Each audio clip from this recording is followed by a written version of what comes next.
From the book of Mark, chapter 16, the shorter ending to this gospel.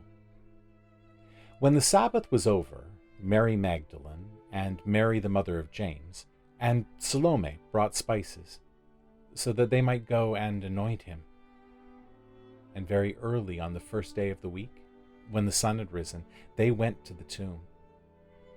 They had been saying to one another, "Who will roll away the stone for us from the entrance to the tomb?" When they looked up, they saw that the stone, which was very large, had already been rolled back. As they entered the tomb, they saw a young man, dressed in a white robe, sitting on the right side, and they were alarmed. But he said to them, "Do not be alarmed. You are looking for Jesus of Nazareth, who was crucified. He has been raised. He is not here. Look, there is the place they laid him. But go, tell his disciples and Peter that he is going ahead of you to Galilee. There you will see him, just as he told you." So they went out and fled from the tomb, for terror and amazement had seized them. And they said nothing to anyone, for they were afraid. This is the witness of our ancestors in faith. May God's word speak to us in these words. Come on, Peter. Come on. Where are you?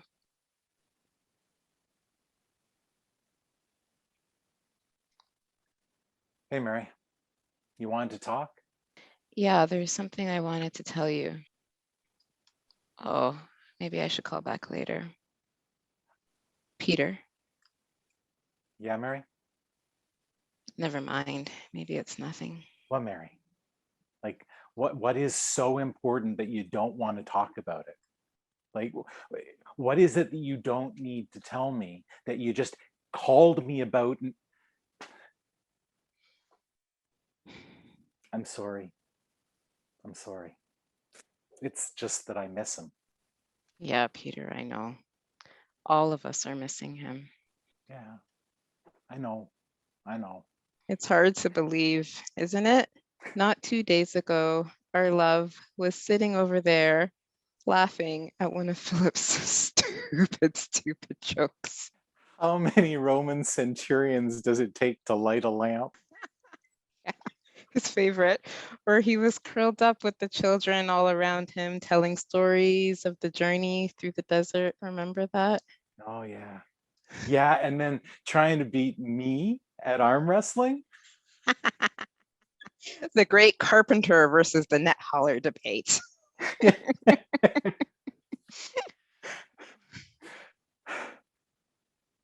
I miss him. Yeah. I can't believe it's over. Peter. Didn't we start here? Okay, let me try again. Yes, Mary. Is there something on your mind? Peter, what if? Come on, Mary. What are you trying to say? Well, Peter, what if it isn't over? He's dead, Mary. Jesus is dead. Of course it's over. I mean, do you think he's going to pull a Lazarus on us? Tap on the seal stone and hop out and have all his wrappings drop away and dance around? You went to the tomb. You saw his body. You were there. He's dead.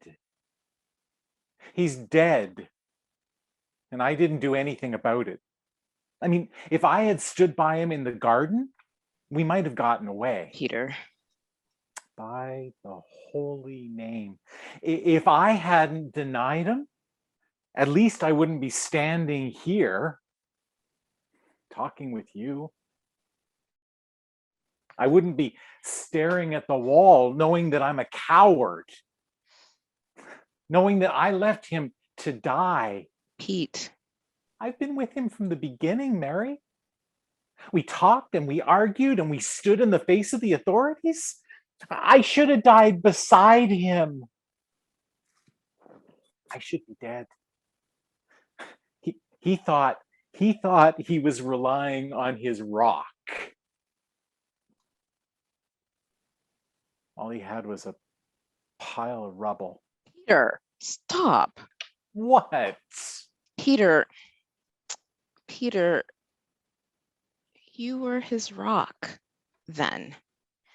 You are his rock now. Peter, you are our rock.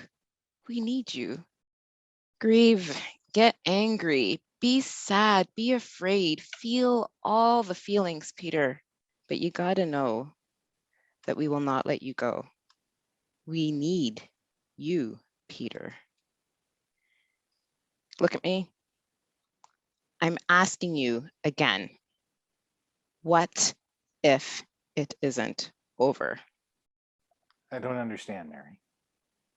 I mean, if Jesus were here with us, well, we'd be doing the same thing we were always doing, walking with him and learning from him and teaching and helping people to understand that the Holy One is here and now, that we're part of the divine household. Yes, we're part of that divine household with the responsibility of loving God with all that we are and loving our neighbors as we love ourselves. Yeah, I know. If it weren't over, we'd been doing what we've done right from the beginning since he showed up in our lives. Peter, what did Jesus tell us to do if we got separated or if the authorities took him away? Well, he didn't really give us any orders, except to love one another. But I guess he hoped that we would keep sharing God's love, the love that God had given him. Didn't he ask us to meet him?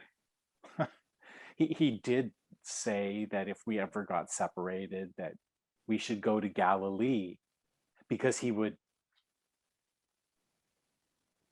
always meet us there. Exactly. He said he would always meet us there. Mary, I know it's hard to believe.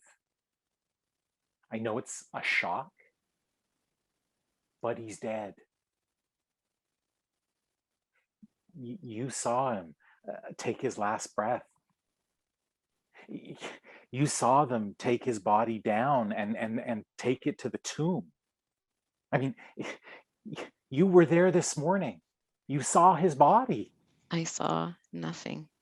Well, then why imagine anything different? Because, Peter, I saw nothing. All right, my brother, I'm going to Galilee. I'm going where he said he would meet us. I'm going back to the beginning to see if I can find him there. I'm afraid what'll happen when you don't find him there, sister. If I don't find him there, somehow, some way, life will go on.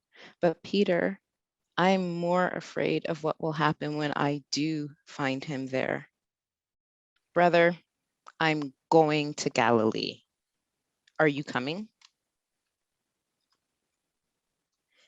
Are you coming?